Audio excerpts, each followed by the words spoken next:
औज़ुबिल्लाहि मिनश्शैतानिर्रजीम बिस्मिल्लाहिर्रहमानिर्रहीम क़ाल अल्लाहु तआला फ़ी सूरतिल अंबिया लक़द अंज़लना इलैकुम किताबन फ़ीहि ज़िक्रुकुम अफ़ला ताक़िलून सदक़ल्लाहुल अज़ीम रब्बि इश्रह ली सदरी व यस्सिर ली अमरी वहलुल उक़दतम मिन लिसानी यफ़क़हू क़ौली रब्बि यस्सिर व ला तुअस्सिर व तम्मिम बिल खैर आमीन या रब्बल आलमीन। कुरान मजीद के 17वें पारे से सूरतुल अंबिया का आगाज़ हो जाता है और इसकी एक आयत मैंने आपके सामने तिलावत की जिसमें अल्लाह ताला ने इरशाद फरमाया कि हमने तुम्हारी तरफ एक ऐसी किताब नाजिल कर दी है फ़ीही ज़िक्रुकुम। यहाँ भी जिक्र का लफ्ज़ इस्तेमाल हुआ है और अगर जिक्र के माना हम वही रखें जो हमने सूरतुल कमर की आयत में पढ़े हैं, दो माना पढ़े थे हमने। एक माना थे जिक्र के, यानी जिक्र जो उर्दू में हम इस्तेमाल करते हैं। Have you ever dreamed of financial freedom? Imagine your income growing every day. Many people have already. और एक माना जिक्र के हमने किए थे नसीहत के। तो दोनों माना के हवाले से तर्जुमा कुछ यूं बनेगा कि अल्लाह ताला ने फरमाया कि लक़द अंज़लना इलैकुम किताबन फ़ीहि ज़िक्रुकुम, हमने तुम्हारी तरफ एक ऐसी किताब नाजिल कर दी है जिसमें तुम्हारा जिक्र है। कुरान मजीद में मेरा आपका जिक्र है, लेकिन कुरान मजीद पढ़ते हुए कभी आपको लगा कि आपका जिक्र हुआ है? तिलावत करते हुए आप अरबी पढ़ रहे हैं और आपको पता लगा हो कि ये तो मेरा जिक्र है, पता लगा कभी? अगर पता लग गया तो यहां क्यों बैठे हैं? कुरान मजीद में मेरा आपका हम सबका जिक्र है, लेकिन हमें पता ही नहीं चलता क्योंकि कुरान की जुबान अरबी जुबान है जबकि मेरी जुबान उर्दू जुबान है। मुझे अंग्रेजी ज़्यादा आती है। हाँ, अगर मैं तर्जुमा पढ़ रहा हूं तो मुझे कुछ पता चलेगा, लेकिन अरबी टेक्स्ट पढ़ते हुए आपको कभी पता नहीं चलता कि आपका जिक्र हुआ है। क्लियर हो गया ना? और जिक्र के दूसरे माना नसीहत की किए जाएं तो तर्जुमा यूं बनेगा, अल्लाह ताला ने फरमाया कि हमने तुम्हारी तरफ एक ऐसी किताब नाजिल कर दी है फ़ीही ज़िक्रुल लकुम, जिसमें तुम्हारे लिए जिक्र है, यानी तुम्हारे लिए नसीहत है। तो कुरान मजीद में मेरे लिए, आपके लिए, सबके लिए नसीहत है और उसी नसीहत को हासिल करने के लिए, उसी नसीहत से इस्तेफादा करने के लिए हम यहाँ पर जमा हैं और उसके लिए लिसानुल कुरान हम सीख रहे हैं। और इब्तिदा हमने कर दी है हुरूफुल हिजा से। हुरूफुल हिजा अल्फ़ाबेट होते हैं अरबी ज़ुबान के, और अरबी ज़ुबान सीखने में पहली चीज़ आपको हुरूफुल हिजा ही आनी चाहिए। हुरूफुल हिजा की तादाद कितनी है ये आपको जवाब मालूम होना चाहिए। कितनी है जी? 28। कुछ लोगों ने हमजा को भी बीच में शामिल किया है और कुछ लोगों ने कहा कि जी हमजा अलग से हर्फ नहीं है। जिन्होंने शामिल किया उनके नज़दीक तादाद 29 हो जाती है, लेकिन मैंने जैसे अब कहा कि इजमा है, अक्सर उलमा इसी बात पे इत्तेफाक करते हैं कि तादाद जो है वो 28 है, 29 नहीं है। वो कहते हैं हमजा अलग से लेटर नहीं है, अलिफ ही हमजा हो जाता है। उसको हम देख रहे थे कि अलिफ हमजा कैसे हो जाता है। हुरूफुल हिजा की अपनी प्रोनाउंसिएशन है, वो भी हमने सीख ली। अगर मैं आपसे कहूं जी लिसानुल कुरान में जो लेटर्स हैं इनको आप मुझे पढ़कर बताएं तो आप कहेंगे ये पहला लाम है, दूसरा सीन, तीसरा अलिफ, चौथा नून, फिर रा। माशाल्लाह। अगर आपने इसे रे कह दिया तो उसका मतलब है आप उर्दू पढ़ रहे हैं। ये रा है, उसके बाद फिर अलिफ, फिर नून। सही। इधर आए जी, पहला लेटर रा, फिर बा। माशाल्लाह। तो रा और बा आपने कहना है, रे और बे नहीं कहना अब इसको। तो हुरूफ की अपनी प्रोनाउंसिएशन है, उसका उसूल मैंने बता दिया है कि जो लेटर्स उर्दू में ए पर खत्म होते हैं हमने उन्हें आ के साथ प्रोनाउंस करना है। तो मैं आपको अलिफ और हमजा का फर्क बताने लगा हूं कि 3 हरकतें हैं जी। हरकतें हैं जेर जबर पेश, और हरकत का अपोजिट है सुकून, जिसे आप जज़म भी कहते हैं। ये आपका लेटर है अलिफ। अलिफ लेटर जब भी किसी हरकत के साथ होगा, अलिफ लेटर जब भी किसी हरकत के साथ होगा, कितनी हरकतें हैं? 3। कोई 50 तो नहीं है ना क्या आप कहें जी 50 हरकतें, हम कौन कौन सी हरकतें याद करेंगे? 3 हरकतें हैं सिंपल, ज़ेर ज़बर पेश। अलिफ पर जब भी कोई हरकत होगी या अलिफ पर जब भी सुकून की अलामत होगी, जज़म की अलामत होगी, तो अब आपने उसे अलिफ नहीं कहना बल्कि हमजा कहना है। अलिफ हमजा बन जाता है, अलिफ हमजा हो जाता है, अलिफ हमजा कहलाता है जब उस पर कोई हरकत आ जाए या उस पर सुकून की अलामत आ जाए। क्लियर हो गया जी? हमजा अलग से लेटर नहीं है, अलिफ ही हमजा हो जाता है। कब? जब अलिफ पर कोई हरकत आ जाए, ये भी हमजा, ये भी हमजा, ये भी हमजा, ये भी हमजा, 3 हरकतों में से कोई हरकत आ जाए या उस पर सुकून की अलामत आ जाए, तो आपने उसको अलिफ नहीं कहना बल्कि हमजा कहना है। अलिफ उस वक्त कहना है जब उस पर कुछ भी ना हो। अब आपके ज़हन में सवाल होगा, फिर ये हमजा लिखा क्यों है? सही है, तो ये हमजा जो है ना, ये इसलिए लिखा गया कि जब अरबी जुबान या कुरान अरब से नॉन अरब में आया तो लिखते हुए पढ़ता था अरब हमजा को, लेकिन लिखने के लिए हमजा की अलामत जो है एक बनाई गई, मुकर्रर की गई, और उसके लिए ऐन साहिब से रिक्वेस्ट की गई कि अपना सर जो है वो 1,000 euros per day is not that unrealistic. 1,000 per day is 7,000 per week, or 20. हमें दे दे। तो ऐन का सर जो है वो हमजा की अलामत के तौर पर इस्तेमाल किया जाने लगा। वरना जब हजरत उस्मान ने मुसहफ लिखवाया, सही, तो वहां पर हमजा नाम की चीज नहीं थी। क्लियर? यानी ये आपको कहीं भी नजर नहीं आएगा उस मुसहफ में। बल्कि मजे की बात यह है कि जो उन्होंने लिखवाया उसका कोई नुक्ता भी नहीं था, और मजे की बात यह है कि जब उन्होंने लिखवाया उसका कोई हरकत भी नहीं थी। ठीक? तो यहां से आपको शायद थोड़ा सा अंदाजा हो कि अरब को कैसे अपनी जुबान पे नाचता है। सही है? यानी आप जो उर्दू पढ़ते हैं, मुझे बताएं, आपको जो उर्दू अखबारात में लिखी हुई मिलती है, उस पर कभी ज़ेर ज़बर पेश लगी होती है? नहीं लगी होती ना। आप पढ़ते हैं ना, पढ़ते हैं ना, तो आपको हैरत नहीं होती? तो इसलिए अरब पे भी हैरत ना करें, उनकी जुबान थी, पढ़ते थे वो। यहां तक कि उर्दू के हवाले से मैं आपकी दिलचस्पी के लिए अर्ज करता चलूं कि जो पुरानी उर्दू है ना, पुरानी उर्दू में नुक्ते भी नहीं होते थे, नुक्ते भी नहीं डाले जाते थे। बल्कि अगर कोई किसी को खत लिखता था और उर्दू लिखते हुए अल्फाज पर नुक्ते डाल देता था, दूसरा माइंड करता था कि तुमने मुझे जाहिल समझा हुआ है जो नुक्ते डाल दिए। अब ये आपको जब उर्दू जुबान के हवाले से ये चीज मिल सकती है, तो अरबी तो कहीं उससे आला जुबान है, तो ये चीजें फिर कुछ समझ में आनी शुरू होती हैं। यानी उस वक्त ना कोई नुक्ता था, ना कोई हरकत थी, और ना हमजा का वजूद था लिखने में। हमजा प्रोनाउंस करता था अपनी जुबान के बल पे। क्लियर हो गया? तो ये तो आसानियां हमारे लिए बहुत हो गई हैं। अब आपको हरकतें भी मिल जाएंगी लिखी हुई, आपको नुक्ते भी लिखे हुए मिल गए, लेटर्स भी बड़े हो गए अच्छे। वरना आपके साथ में पुराना कोई पेज, कुरान का जो पहला पेज मुसहफ का शेयर करूं ना, तो आपसे तो एक लफ्ज ना पढ़ा जाए उसका, लेकिन अरब पढ़ता था। बहरहाल गुफ्तगू हमारी दूसरी तरफ चली जाएगी। तो आपको अलिफ और हमजा का फर्क पता चल गया जी? क्या फर्क है अलिफ और हमजा में? अलिफ जो है वो हमजा बन जाएगा, और अगर हरकत ना आए, सुकून आए, तो भी हमजा बन जाएगा। ठीक है ना? अब आप इस काबिल हैं कि मैं आपके सामने कुरान मजीद के अगर कुछ लफ्ज लिखूं तो आप उसमें से अलिफ और हमजा पहचान सकते हैं? पहचान लेंगे ना? माशाल्लाह। नबी करीम सल्लल्लाहु अलैहि वसल्लम पर जो पहली वही नाजिल हुई थी, उस वही का पहला लफ्ज था इकरा।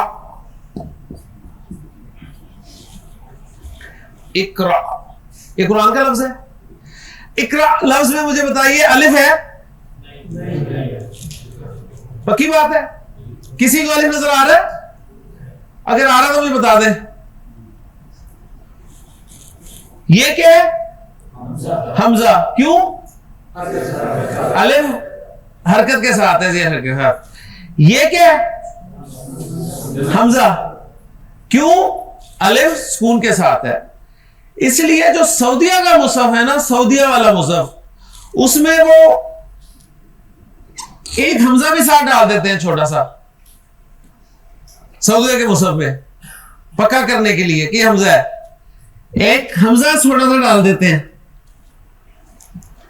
हमारे यहां जो पाकिस्तान में प्रिंट होते हैं मुसहफ, वहां पर हमजा लिखा हुआ नहीं मिलता, तो हमने तो पाकिस्तानी मुसहफ ही पढ़ना है ना, तो हमने ये तो पढ़ना नहीं है, तो ये नहीं मैं आपके सामने हमजे लिखा करूंगा साहब, आपको बस मैंने समझा दिया कि इकरा लफ्ज में पहला भी हमजा है और आखिरी भी हमजा है। क्लियर हो गया? दूसरा लफ्ज आपको दूं तो पहचान लेंगे अलिफ और हमजा, ठीक है? इंसान अरबी का लफ्ज है, वल अस्र इन्नल इंसान इस्तेमाल हुआ है कुरान में, तो इंसान लफ्ज से मुझे बताइए अलिफ है? इंसान लफ्ज में हमजा है? अच्छी तरह, अब ये क्लास बहुत बड़ी नेमत है मेरे लिए कि छोटी है, ठीक है? आप सब मेरी पहुंच में है, सही? वरना जब 100 की क्लास होती है तो मेरी पहुंच में कोई नहीं होता, अब मैं आपको इंडिविजुअली जो है पकड़ सकता हूं। हाँ जी, सवाल मेरा यह है, इंसान में अलिफ है? दूसरा सवाल, इंसान में हमजा है? किसी को कंफ्यूजन? हाँ जी, पहला वाला अलिफ है कि हमजा? क्यों? अलिफ पर जेर है। अलिफ का है? सीन के बाद वाला अलिफ है। तो माशाल्लाह आप इस काबिल हो गए हैं कि आप कुरान अब खोलें, पहले पेज से आपको असाइनमेंट दी जाती है कि पहले पेज सूरतुल फातिहा में से अलिफ और हमजा निकाल के दिखा दें। यानी इस कोर्स में आने से पहले आपको क्या पता था, आज आकर आपको क्या पता चला, ये आपने अपना जायजा लेना है, और अगर आपको लगे कि हाँ मुझे कुछ पता लगा है, सही है, तो उसमें अल्लाह ताला का शुक्र अदा करें और किसी एक आधे और को घेर ले, सही, उसे भी ले आए कि यार आज तुम्हें भी कोई अच्छी चीज पता चल जाए।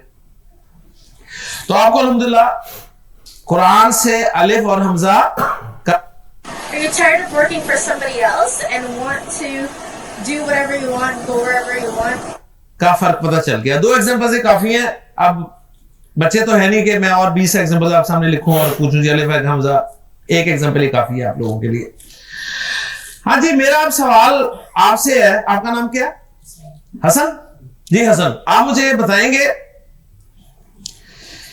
कि इंसान कैसे बना? इंसान कैसे बना? इंसान है ना, दूसरा लफ्ज क्या है? इंसान। कैसे बना इंसान? जी बेटा आप बता सकते हो, आपका नाम क्या है? आप अब्दुल्ला जी। हसन और अब्दुल्ला जी। अब्दुल्ला, इंसान कैसे बना है? जमे खून से इंसान बन गया। यहाँ जमा खून नजर आ रहा है क्या? अच्छा जी बेटा आपका नाम क्या है? अब्दुल रहमान। अब्दुल्ला अब्दुल रहमान जी। अब्दुल रहमान, इंसान कैसे बना?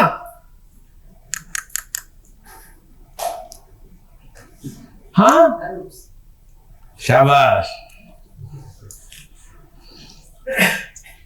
इंसान हसन इन्हीं हुरूफ से बना है यार, बस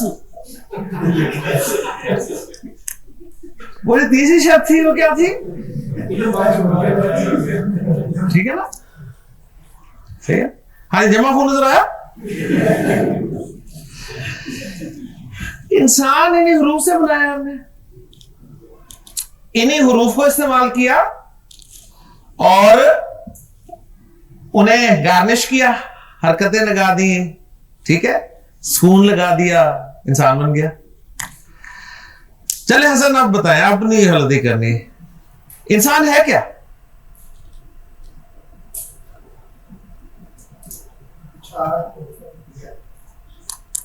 इंसान क्या है? हाँ अब्दुल्ला, इंसान क्या है? अच्छा है ना जी। अब्दुल रहमान,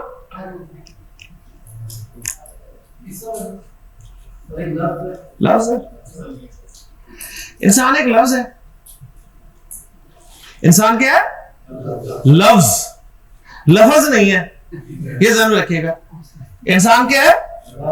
लफ्ज। इंसान है लफ्ज, लफ्ज नहीं है। मैंने आपको कहा था अरबी तो आपको आई जानी है, आपकी इंशाल्लाह उर्दू भी ठीक हो जानी है यहाँ पे। सही, लफ्ज, लफ्ज, नॉट लफ्ज। यानी लफ्ज को लफ्ज कहना गलत है, गलत नहीं है। समझ आ गई? अगर आप इसको लफ्ज कहते हैं तो आप गलत कह रहे हैं, गलत नहीं कह रहे। समझ आ गई? तो गलत सही है, गलत सही है, और माशाल्लाह लफ्ज गलत है। समझ आ गई बात है? मुश्किल तो नहीं ना? हाँ, बहुत बिल्कुल सादा से आम लेवल की बातें हैं जी। अच्छा जी, इंसान लफ्ज है, इकरा लफ्ज है, लिसान लफ्ज है, अल कुरान लफ्ज है, ये लफ्ज है, ये लफ्ज है, ये लफ्ज है, ये लफ्ज है, ये लफ्ज है, ये लफ्ज है, ये लफ्ज है, ये लफ्ज है, ये लफ्ज है। लफ्ज हुरूफ और हरकत के अलामात के मिलने से बन जाता है। ठीक है? हुरूफ और हरकत अलामात, इनके मिलने से क्या बनता है जी? लफ्ज। यही हुरूफ है हमारे पास, 3 हरकतें हैं और एक सुकून की अलामत है। इनको मिला के हम क्या बना लेंगे? लफ्ज। लफ्ज नहीं बनाने आपने, ठीक? लफ्ज 2 तरह के होते हैं जी, ध्यान में रखिएगा। एक लफ्ज वो होते हैं जिनके कोई मीनिंग्स होते हैं, ठीक? मीनिंग्स, उनको हम कहते हैं बा माना, बा माना, मीनिंगफुल, जिसके मीनिंग्स होंगे। कुछ लफ्ज ऐसे होते हैं जिनके कोई माना नहीं होते, उनको हम कहेंगे बेमाना। जैसे भी आपको ब्रेक मिला, उसमें आपने चाय शाय पी, ठीक है? आपने नहीं चाय तो पी थी, चाय नहीं पी। बिस्किट बिस्किट भी आपको सर्व किए गए, ठीक? तो बिस्किट कोई समझ आ जाती है, बिस्किट शिस्किट कोई समझ में नहीं आती। तो लफ्ज 2 तरह के हैं, बामाना और बेमाना। ये लफ्ज है माना, इसे जो आप कहते हैं ना वो ना कहें। आप इसे क्या कहते हैं? मायनी, ठीक है? कोई मैंने कह देता है, ठीक है? क्योंकि बचपन में हमने यही पढ़ा ना, पहला कलमा तैयब, तैयब मैंने पाक, तो उस वक्त का मैंने याद है। तो ये है माना, बा माना बेमाना। हम क्या पढ़ रहे हैं जी? लिसानुल कुरान। कुरान में कोई बेमाना लफ्ज होगा? होगा जी? नहीं होगा ना? तो हमने इस पे जरूर अपना टाइम जाया करना है, इसे बाहर करें से। कुरान मजीद में इस्तेमाल होने वाला हर लफ्ज बा माना है, उसकी कोई ना कोई मीनिंग्स है, वो हमें स्टडी करने हैं। और बा माना लफ्ज को अरबी ग्रामर में कलिमा कहते हैं। कलिमा, आप क्या कहते हैं? कलमा। तुम्हारा तो कलमा ही सही नहीं है। पहला कलमा तैयब और तैयब मैंने पाक। क्या है जी ये? कलिमा। कलिमा, कलिमा क्या होता है? बामाना लफ्ज। ओके जी? बामाना लफ्ज को क्या कहते हैं? कलिमा। ठीक, क्लियर हो गया? बात समझनी है आपने। सवाल आपको जिस मर्जी एंगल से पूछ लिया जाए, अगर बात समझ में आ गई तो जवाब आपका गलत नहीं होना चाहिए। अच्छा, अब यहां पर एक दो सवाल आपके जहन में पैदा हो रहे होंगे। सर, कलिमा ये जो लफ्ज है, इसके आखिर में लगी है गोलता।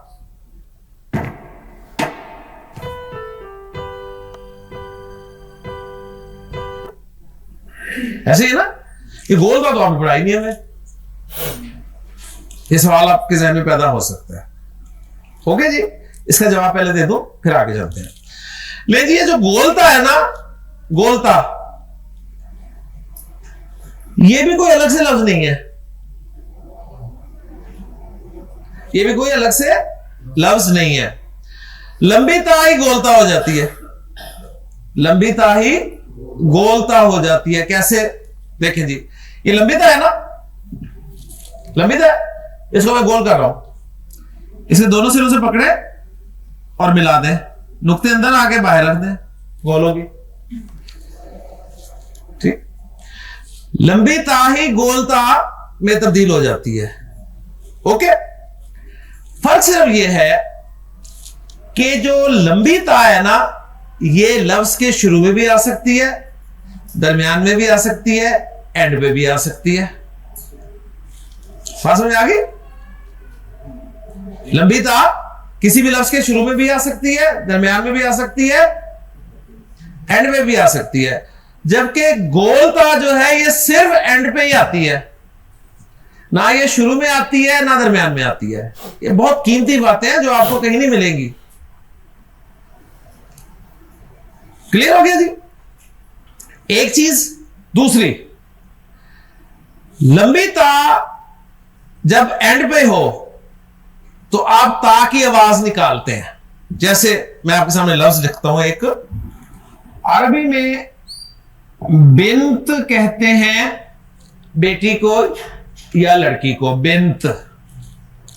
ओके जी, बिंत।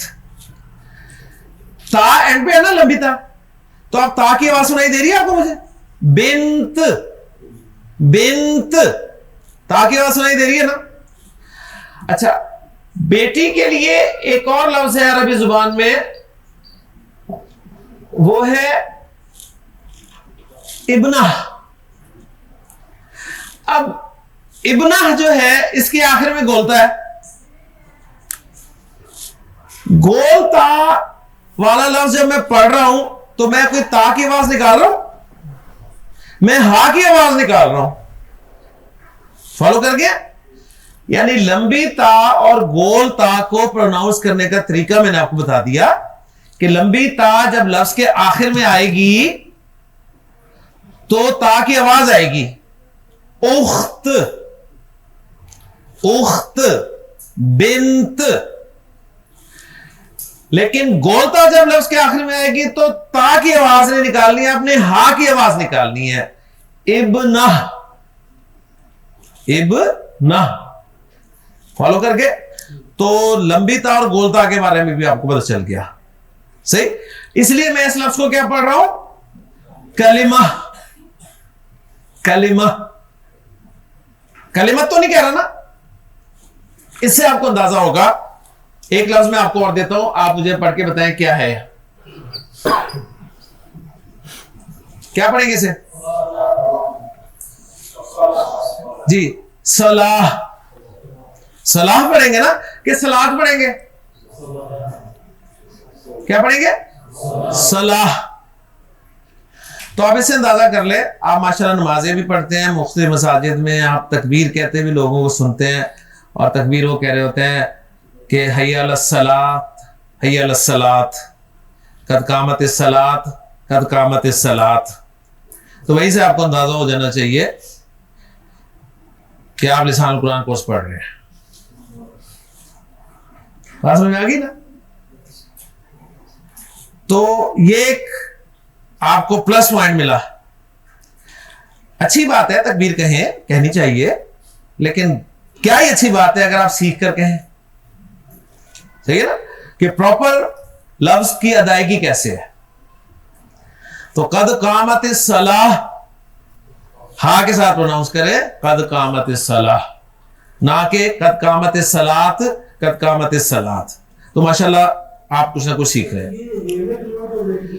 आवाज हे में सिर्फ इसमें हम जब रुक रहे हैं ना, मैं रुकने की बात कर रहा हूं क्योंकि आप रुक रहे हैं ना, बिंत, इब्ना, रुक रहे हैं। लेकिन जब इसे कंटिन्यू करेंगे ना तो दोनों में ता की आवाज ही आएगी। कद कामत सलातु कद कामत सलाह, ठीक है। वो आगे की बात है, मिला के आगे जब पढ़ेंगे। तो फिलहाल अभी आप ये जो मैंने पॉइंट बताया आपको, लंबी ता और गोलता में क्या फर्क है। लंबी ता जो है लफ्ज के शुरू में भी आ सकती है, दरमियान में भी आ सकती है, एंड पे भी आ सकती है। गोलता सिर्फ एंड पे आती है। लंबी ता जब आखिर में आती है तो ता की आवाज सुनाई देती है जब आप उस पर रुकते हैं तो, और गोलता जब आखिर में आती है और उस लफ्ज पर आप रुकते हैं तो गोलता की आवाज जो है वो हा की आवाज में कन्वर्ट हो जाती है, ठीक है। आगे मिलाकर पढ़ेंगे तो फिर वो ता की आवाज ही देगी। ओके जी, चले जी। कलिमा, कलिमा किसे कहते हैं जनाब। बामाना लफ्ज, बामाना लफ्ज, बामाना लफ्ज कलिमा होता है। कुरान मजीद का हर लफ्ज कलिमा है। कलिमा जो है इसकी 3 किस्में हैं। कलिमा की 3 अकसाम है। अकसाम, इकसाम नहीं है, क्या है, अकसाम। ये अकसाम भी अरबी का लफ्ज है, लफ्ज भी अरबी का लफ्ज है, हुरूफ भी अरबी का लफ्ज है, हरकात भी अरबी का लफ्ज है, अलामात भी अरबी का लफ्ज है, बामाना भी अरबी का लफ्ज है, कलिमा भी अरबी का लफ्ज है। मुझे बताइए कौन सा लफ्ज उर्दू का पढ़ा हमने, समझ आ रही है ना। Important announcement for all Canadian residents. Chrystia Freeland, the Minister of Finance of Canada, presents. तो मैंने जो बात की थी, डॉक्टर साहब ने भी बात की कि हमारी बोली जाने वाली जुबान उर्दू में 80 से 85% अल्फाज अरबी के हैं। हम इतनी अरबी अपने अंदर लिए बैठे हैं और आपको पता ही नहीं है। ओके जी, बस वो अरबी मैंने बाहर निकलवानी है आपसे इंशाल्लाह। अच्छा जी, कलिमा कितनी अक़साम है कलिमा की? 3। पहली किस्म है इस्म, इस्म नॉट इसम, इस्म। ओके जी। दूसरी किस्म है फेल,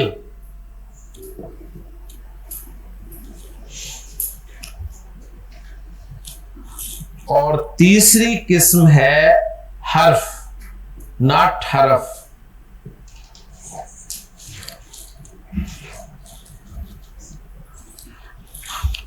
हाँ जी, कलिमा की कितनी अक़साम है? 3। कौन कौन सी? इस्म, फेल और हर्फ।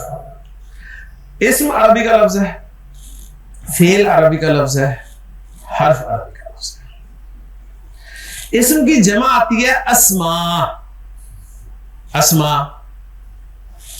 फेल की जमा आती है अफ़आल, हर्फ की जमा आती है हुरूफ। ये भी अरबी का लफ्ज है। इतनी अरबी आपको आती है। क्लियर हो गया? अच्छा जी, रिजल्ट ये निकला कि इस्म, फेल और हर्फ क्या है जी? कलिमा की अक़साम है। और कलिमा क्या होता है? बामाना लफ्ज होता है। और हमने ये देखा है कुरान में चूंकि कोई बेमाना लफ्ज इस्तेमाल नहीं हुआ तो हमने कलिमा ही पढ़ना है। लिहाजा कुरान मजीद का जो भी लफ्ज है वो या तो इस्म है, या फेल है, या फिर हर्फ है। ऐसे बाहर कुछ है ही नहीं। ऐसे ही है ना। कुरान का जो भी लफ्ज है वो क्या है? या इस्म है, या फेल है, या हर्फ है। इससे बाहर तो कुछ नहीं होगा ना। ओके जी। अच्छा, अब इस्म को कैसे पहचानना है, फेल को कैसे पहचानना है, हर्फ को कैसे पहचानना है, उन्हें पढ़ना पड़ेगा। लिहाजा लिसानुल कुरान कोर्स का मैंने सिलेबस कितनी चीजें बताई हैं? 5। 3 ये आ गई, 3 ये आ गई। इस्म, फेल और हर्फ, ये 3 चीजें हैं। और इनके कॉम्बिनेशन से फिर हम 2 जुमले बनाएंगे। एक होगा जुमला इस्मिया और एक होगा जुमला फेलिया। ये लिसान कुरान का सिलेबस मैंने आपको बता दिया है। 5 चीजें नोट कर ले। इससे बाहर मैं कुछ नहीं पढ़ाऊंगा आपको। इससे आगे आप पढ़ने की कोशिश भी करेंगे तो नहीं पढ़ाऊंगा। लिसान कुरान कोर्स का सिलेबस कितनी चीजें हैं जी? 5। कौन कौन सी? इस्म, फेल, हर्फ, जुमला इस्मिया और जुमला फेलिया। क्लियर सब? अल्हम्दुलिल्लाह। चले जी, अब हम अगर इन 3 को अच्छी तरह से पढ़ लें तो कुरान समझ में आने लग जाएगा ना। सही। तो स्टार्ट जिस तरह डॉक्टर साहब ने कहा था कि इस्म से हम करते हैं, मदारिस में फेल से स्टार्ट कराया जाता है। सही। तो मेन दो पार्ट्स ये है, हर्फ जो है ये सपोर्टिंग है, ये इन दोनों को सपोर्ट करता है। तो हम इस्म से स्टार्ट करने लगे हैं। कोई क्वेश्चन है तो मेरे से कर ले और मैं इस्म का बाकायदा स्टार्ट करने लगा हूं। जी ये तो जी जी हाँ, वो एक सवाल आपने अच्छा किया, उसमें मेरे जहन में था कि मैं बताऊंगा लेकिन फिर मेरे जहन से निकल गया। जी जी मैं बताता हूँ। अच्छा, ये तो 3 बुनियादी हरकत है ना, उसके अलावा ना आपको 3 और हरकत नजर आती हैं। एक ये क्या है? खड़ी जबर, एक ये खड़ी जेर, एक ये उल्टा पेश। ये भी आपको कुरान में लिखी हुई नजर आती है। ओके जी। मजे की बात यह है कि सऊदीया के मुसहफ में आपको ये भी नजर नहीं आती। सही। सऊदीया के मुसहफ में ना आपको खड़ी जबर नजर आएगी, आप दिखा देंगे कि ये देखें खड़ी है, लेकिन मैं भी आपको बताऊंगा कि नहीं, ये वो नहीं है। मुसहफ कुरान, मुसहफ होता है, कुरान होता है जिसे आप पढ़ते हैं, मुसहफ होता है रिटन टेक्स्ट। रिटन जो है ना मटेरियल, उसको मुसहफ कहा जाता है, मुसहफ। अच्छा जी, ये जो खड़ी जबर खड़ी जेर और उल्टी पेश है ना, ये कोई अलग से हरकतें नहीं है, ये एक्चुअली ना हरकत और लेटर का कॉम्बिनेशन है। खड़ी जबर इज इक्वल टू जबर एंड अलिफ। खड़ी जबर इज इक्वल टू जबर और अलिफ। तो हरकत तो जबर ही है ना, जबर के साथ अलिफ मिल गया तो खड़ी जबर बन गई। ओके, इसको मैं प्रूव करता हूं। देखें, हम उर्दू में लिखेंगे किताब ऐसे, सही। ये जबर और अलिफ जो है ये किसकी इक्वल हो गया? खड़ी जबर के। लेकिन कुरान में आपको किताब लिखा हुआ मिलेगा ऐसे, ठीक है। बस ये फर्क है, समझ आ रही है? ओके। सऊदीया का मुसहफ जो है ना, किताब पता कैसे लिखेगा? जबर के बाद एक अलिफ डाल देगा। हमने खड़ी जबर डाल दी थी, उसने जबर के साथ एक अलिफ वो ही पूरा डाल दिया, किताब। अच्छा, ये जो खड़ी जेर है ना, ये अलग से कुछ नहीं है, ये जेर और या का मजमुआ है, जेर और या का मजमुआ। ओके, सही। This is why I stopped shopping on Amazon, and you should too. Don't spend another dime on Amazon until you. और उल्टी पेश अलग से कोई हरकत नहीं है, ये पेश और वाव का मजमू है।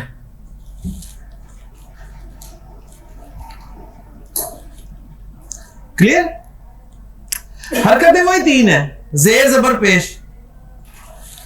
उन 3 हरकतों के साथ अलिफ वाव और या मिलाकर मजीद कुछ हरकतें बना ली गई, बेसिक हरकतें वही हैं। क्लियर हो गया? वो हरकत नहीं है कुछ, वो वैसे पढ़ने के लिए है, पढ़ने के लिए लगा दी जाती है कि इसको लंबा करके पढ़ना है, मत जिसे कहते हैं, ठीक है ना। वो हरकत उरकत कोई नहीं होती, वो जिसे जरा लंबा पढ़ना होता है ना, उसके ऊपर लगा देते हैं। और वो सिर्फ कुरान पढ़ने के लिए है, आम अरबी में उसकी जरूरत नहीं है। अगर आप अरबी में पढ़ने लगे ना, आम अरबी बोलते हैं कि ठीक है, तो बस फिर आपने बोल लिया। कुरान में ये तो आपको पता है, कहा जाता है 5 से 7 अलिफ के बराबर से लंबा करना है। तो ये चीज क्लियर होगी जी कि खड़ी से पर खड़ी से उल्टी पेश, खड़ी जेर इज इक्वल टू जेर और या, ठीक है। जैसे पाकिस्तान के मुसहफ में इस तरह लिखा होगा भी ही, लेकिन सऊदीया के मुसहफ में आपको ये लिखा हुआ ऐसे मिलेगा, जेर और बड़ी ये डाल देते हैं साथ, ठीक है, वो बड़ी ये डाल देंगे। पाकिस्तान के मुसहफ में मिलेगा लिखा हुआ लहू, लहू मुल्कु समावाति वल अर्द। सऊदीया के मुसहफ में आपको ये लिखा हुआ मिलेगा पेश और साथ एक छोटा सा भाव। ओके, सही है। तो ये मैंने आपको मुसहफ का फर्क भी बता दिया, पर ये मेन चीज नहीं है, ये आसानी के लिए अलामात जो हैं वो मुकर्रर की गई हैं, उनका अपना स्टाइल है, हमारे यहाँ अपना स्टाइल है, लेकिन मेन चीज जो है ना वो है उसकी किताबत, लफ्ज जो है वो नहीं बदलता। वो अगर बदलेंगे आप, यानी अगर किताब ऐसे हजरत उस्मान ने लिखवाया, ऐसे अगर आप कुरान लिखते हुए किताब ऐसे लिख देते हैं ना अलिफ के साथ, तो ये गलत होगा कुरान में लिखना, ठीक है। ये आम अरेबिक स्क्रिप्ट में आप लिख सकते हैं, हम क्लास में किताब ऐसे ही लिखेंगे क्योंकि हम अरबी पढ़ रहे हैं, ठीक है ना। लेकिन किताब को जब कुरान में आप देखेंगे लिखा हुआ, तो वह ऐसे लिखा होगा। ये चीजें और तरह की चली जाएंगी, हमारे टॉपिक से हम हट जाएंगे। तो आगे जी, हाँ, सवाल उनका यह है कि वो कह रहे हैं जी शद भी तो लगी हुई है।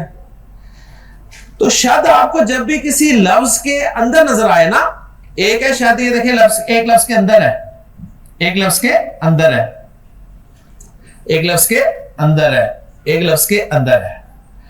बाज़ औक़ात दो लफ्जों के साथ होती है। आप लफ्ज शद को बस समझ ले, लफ्ज के अंदर आपको शद नजर आई ना, शद का मतलब है कि जिस लेटर पे शद है ना, जैसे यहां पर बा पे शद है ना, यहां किस पे है, सीन पे, तो यहां बा पे शद है, इसका मतलब है बा दो मरतबा है, बा दो मरतबा है, एक मरतबा बा साकिन है और एक मरतबा हरकत के साथ है।